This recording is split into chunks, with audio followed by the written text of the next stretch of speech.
Aussi, désormais, nous ne connaissons plus personne selon la chair. 2 Corinthiens 5, 15. La croix a une puissance de séparation. À la lumière de la croix, l'apôtre, désormais, voit les hommes et les choses sous un jour tout différent de celui où il les voyait autrefois, avant sa conversion. Alors, Hébreu, fils d'Hébreu, pharisien selon la secte la plus stricte, il lui refusait tout rapport avec les Samaritains. Aujourd'hui, tout esprit de caste a disparu. Je ne connais plus personne selon la chair, s'écrit-il, car je suis maintenant citoyen d'un autre pays, où il n'y a plus ni juifs, ni grecs, ni circoncis, ni incirconcis, où tous sont un en Christ, et Christ, tout en tous. Et cependant, en un certain sens, l'apôtre est bien séparé de ses contemporains.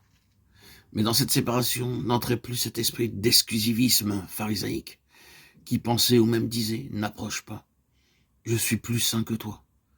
Il est séparé du monde pour Dieu, parce que Christ habite en lui.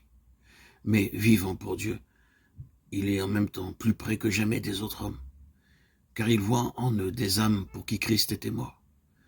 Il sait qu'au regard de Dieu, il n'y a nulle distinction entre juifs et grecs, car le même Seigneur est Seigneur de tous et riche pour tous ceux qui l'invoquent. La croix l'a séparé de tout orgueil de race ou de naissance, pour le rendre tel que son maître au milieu de ses contemporains, c'est-à-dire le serviteur de tous. L'apôtre prévoit comme possible une certaine connaissance de Christ, selon la chair, connaissance analogue à celle des disciples avant la tragédie du calvaire, alors qu'ils n'avaient pas encore clairement discerné la personnalité divine du Seigneur à travers le voile, son corps terrestre.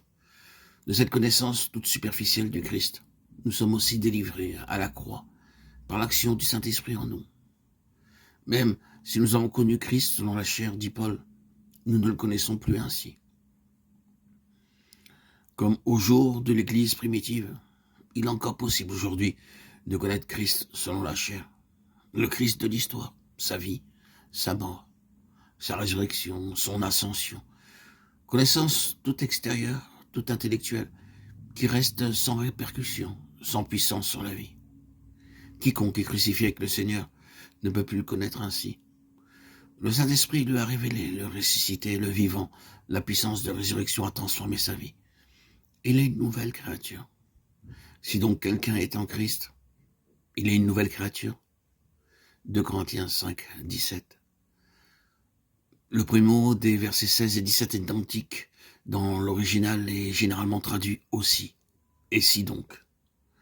Il renvoie au verset 14e, si quelqu'un est en Christ, baptisant sa mort, il est entré par la croix dans ce royaume où Christ est tout, l'ambiance en même temps que la source de la vie. Désormais, les choses anciennes sont passées, car si quelqu'un est en Christ, il est une nouvelle créature, une nouvelle création.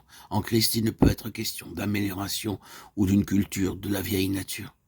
L'âme, unie au Christ revêt, nous est-il dit, le nouvel homme. Colossiens 3, 16, 11.